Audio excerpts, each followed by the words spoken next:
Well, howdy, partners. Welcome to the Patterson. We're doing a pretty scary video today. I feel like all of our videos recently have been kind of like scary. No, but scary for us. Yeah, I know. Yeah, that's a good point, actually, yeah. We're gonna answer awkward marriage questions that you're too afraid to ask. We're gonna open up for anybody that's gonna get married. This is for you. Or even if you're not gonna get married, this is still for you. Can I just say super quick, I was just looking at the analytics on our channel. I know I've said this a lot recently, but 85% of people that watch our videos are not subscribed to us. Yeah. If you're not subscribed and you're watching this video, it would help us so much if you could subscribe, hit that notification bell right down there, and drop a comment below when you have, because we'd love to say thank you so much for subscribing. Yes. Jumping into it, oh, this is a good one. Kicking it off lighthearted. And before we get too deep and too naughty with it. Too awkward. What is the secret of a healthy marriage? I think the secret to a healthy Manage. I think the secret to a healthy marriage is a combination of a few different things. Number one is communication. Communicate your feelings. Make sure that you know how each other is feeling, what upsets you. And I think that's so important to a healthy marriage. And also trust. Don't break your partner's trust. We're agreeing on that. Communication, complete transparency and openness with each other at all times is the key for us. Mm-hmm. We've been together over 7 years and that's how we've kept our relationship strong. Awkward marriage questions. Do you threaten to divorce each other? No. Never. Oh, this is a good one. How do we split finances? We actually talked about this in a previous video. To make a long story short, because I feel like that can get complicated, yeah. We each have our own accounts and we also have a conjoined account, and that is where like our bills come out that we pay together. So like our apartment, groceries, stuff like that is from the conjoined, or like if we go out to dinner and it's like, okay, let's just put this on the joint card. Unless like I ask him out to dinner, I'll pay, or vice versa. I just love that you say conjoined account. What do you say? It's a joint account. Like to me, when you say conjoined, it makes it sound like we're like... That is it. That's our card. Our card is half me, half you. That felt weird.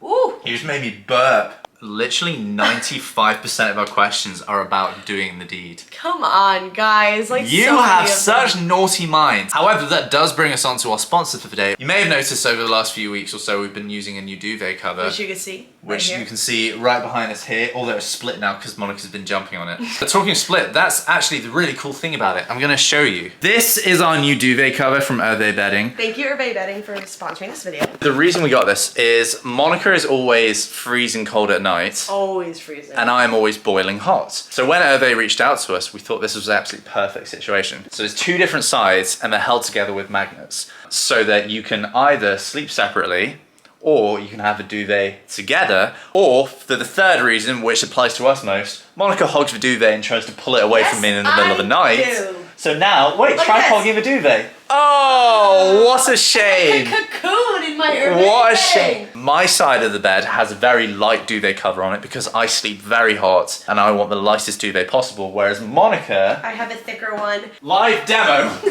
The duvet is pinned together using magnets at the moment, and we've been using this for a couple of weeks now and we've never noticed the magnets in the night, which is fantastic. So that was one thing I was They're not worried heavy about. or anything, so you don't even know they're there. By having a big single duvet on the bed, it traps all the body heat under the bed. So for hot sleepers like me, I want the comfort of having a duvet, but it gets boiling hot, especially with her body heat being... He calls me the furnace. Yeah, I literally call her the furnace, no joke. Well, you're hot, what can I say? Hervé is the only company that does the split duvet bedding, so we're very appreciative that we have this now, so I could stay super hot under here. Then I can stay a regular temperature. Alright, well thank you so much to Hervé for sponsoring this video, and let's get back to the rest of the video. How frequent do you have arguments, since it's clear all couples have, but you guys seem like perfect on Instagram? That's because we're perfect. No, I'm kidding. We, of course, have arguments.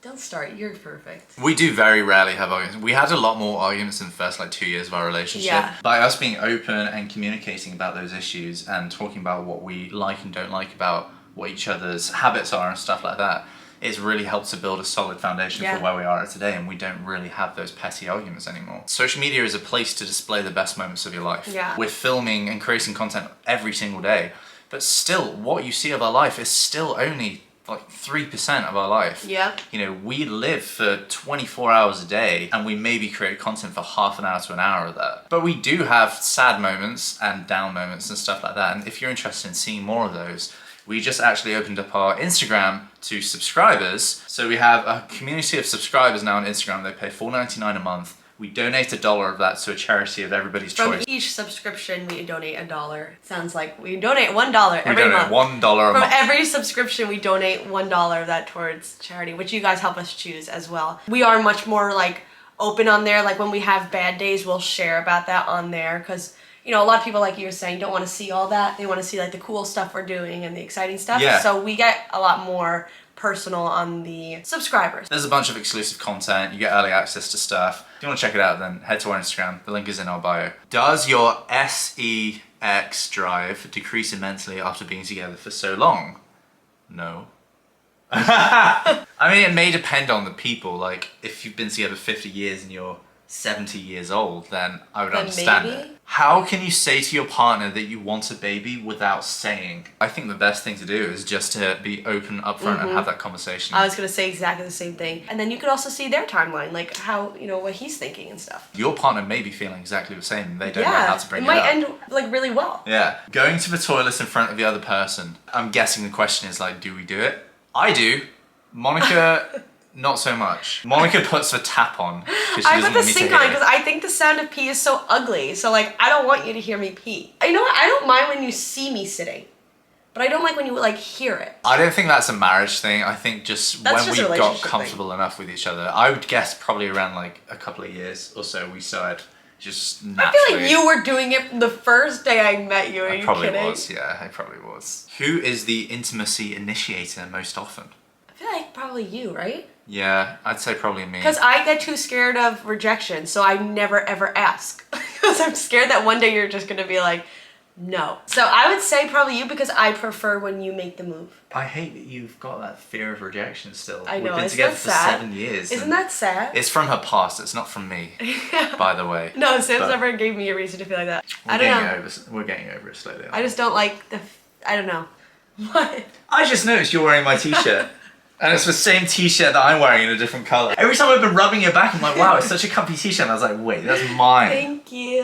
Yeah. Oh, okay, so this is a really good one. How do you juggle holiday events between families? That's really good. We're basically based in like 3 different locations right now. Yeah. Like our home is in Florida, Monica's family are in New York, and my family are in the United Kingdom. Honestly, we haven't actually really come across that hurdle yet. Mainly because I'm not allowed to travel back to the UK yet because my visa, my green card isn't fully approved yet and I don't have authorization to travel outside the US. Obviously we'll sit down and have a conversation about it just before the time comes, but I'm guessing we'll just take it in turns. Yeah. So like one Christmas we'll spend here in Florida and everybody that can will come here. Next Christmas we'll spend in the UK, everyone that can go will, and the next Christmas we'll spend in New York and everyone that can will. We'll figure it out, but that was a really good question. Yeah, that caught us both off guard, like wait. And I would love to hear the people that have more experience in this because obviously there's people watching this that have been married a lot longer than us. So if you have any experience with this, then we would love to hear it in the comments below. All right, last question. This is a deep one as well. Do you ever wish you could live alone or have more extended alone time? No, but I do sometimes get a bit overwhelmed with how much time we spend with each other. And obviously I've been completely open with you about that. Sam likes alone time, whereas I don't care. I don't need alone time, but some people need alone time. And it's not like he doesn't want to see me. No, it's just my personality. Yeah, a lot of people are like that. You just need some time where you're by yourself. I am absolutely perfectly fine being with Monica 23 hours a day. I freaking love it. That 1 hour a day that I need alone time, I just go to the gym by myself or I'll go for a swim by myself. I'm still sleeping. Yeah, she's generally still sleeping. And I think that really helps is the fact that I get up at about 7, half 7 or so in the morning. Monica then gets up at about 10 a.m. or something. And we've got a solid like 3 or 4 hours of alone time. And yes, I do get needy sometimes. I come in and give her a kiss and a cuddle and all that kind of stuff. Maybe I don't need as much alone time as I'm saying I do. That's how we manage it. Really. I would love to know your thoughts on that as well. Comment below. Bye. Bye.